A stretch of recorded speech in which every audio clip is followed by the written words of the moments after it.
We are riding in a Volkswagen ID4 in Baghdad, Iraq. I'm about 4 or 5 days into my trip into Baghdad, Iraq. And I think this is the first electric car that I've seen here so far. I have seen G-Wagons. I've seen 2 G-Wagons here in Baghdad so far. And I've also seen a lot of Dodge Chargers and Challengers. They really love their Dodge Chargers and Challengers here, let me tell you. This is the first electric car that I've seen so far, but out of all the mopeds and scooters that I've seen, I'm not kidding when I say 60 to 70% of the ones that I see are actually electric.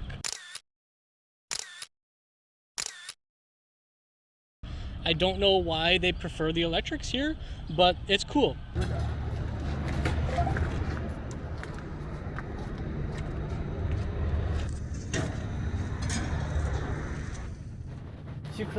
Here we have another electric scooter. Again, they are everywhere in Baghdad. I actually just saw an electric dirt bike go by too. And then it was going that way. And then before I even had my camera out, another one came back this way. That would make 3 electric dirt bikes I saw today. They look old, so I don't know if they retrofit them to be electric or if they buy them that way. We are riding in a Volkswagen ID4 in Baghdad, Iraq. This is very exciting because I have not seen many electric vehicles around. In fact, I've only seen one vehicle that I know for a fact is electric, other than the electric mopeds and scooters.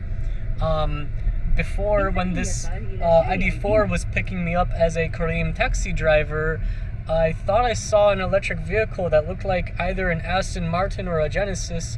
If it's an Aston Martin, I wasn't aware that Aston Martin produced electric vehicles.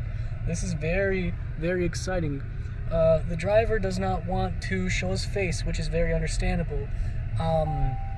He did inform me that there's only 83 ID4s in Baghdad at this moment, and this is the first one to become a taxi cab driver. Specifically, it's with like Kareem.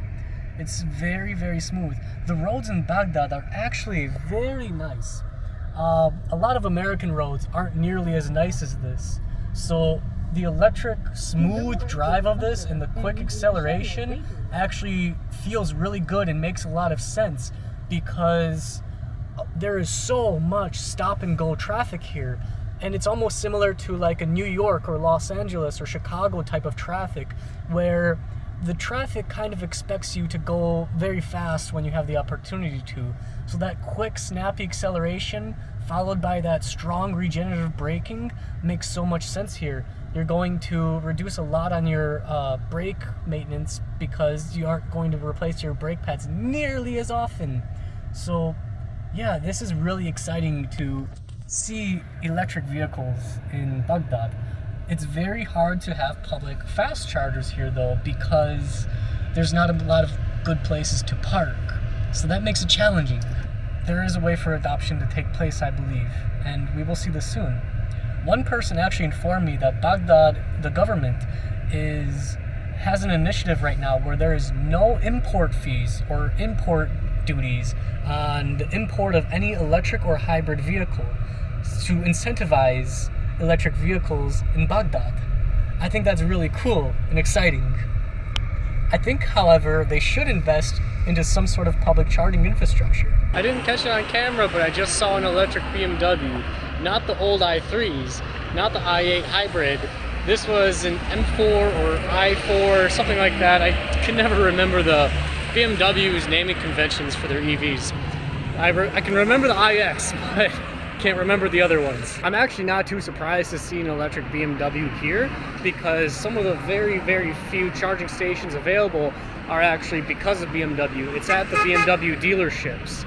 But I'm pretty sure they're just level 2 chargers. I don't think they're level 3. So let's talk about power generation in Iraq. There is state-run electrical production, but if everyone were to go strictly off of state or government-provided electricity, people would only have electricity for somewhere between 2 and 8 hours a day.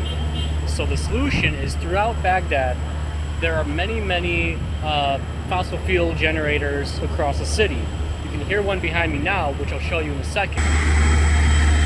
The individual generators are not provided by the state, they're ran by the people. So the people pay for it. There are many times throughout the day where the electricity will turn off for a brief minute or two, and then you'll hear the gas or diesel generators kick on, and then the electricity comes on shortly after. This is one of those blackouts I was telling you about.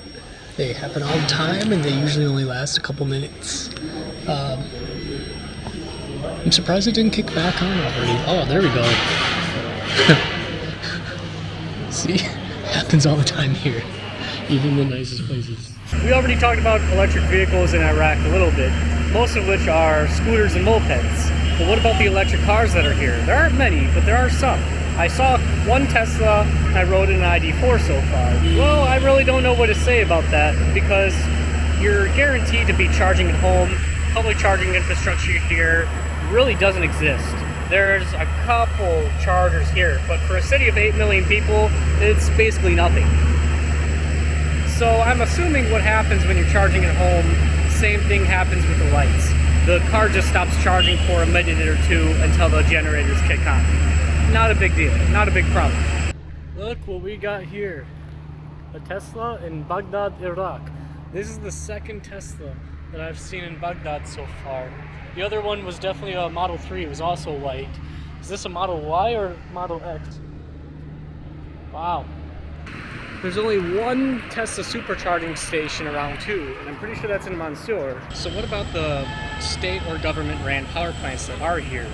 Well, they're most likely fossil fuel powered. There used to be some hydropower here, but a lot of that was destroyed back in the 80s or 90s. A lot of the electrical grid was also destroyed back in the 80s or 90s, to kind of suppress Iraq itself. There also used to be a nuclear project that was going on, but just like other things, conflicts kind of put a stop to that. Is that what I think it is? Oh my god. I think that's a Rolls Royce in Baghdad. That's so cool. So it's just a fun little tidbit. It's a fun observation. I always like observing what EVs I see when I travel, and I also like observing what vehicles in general are the most popular.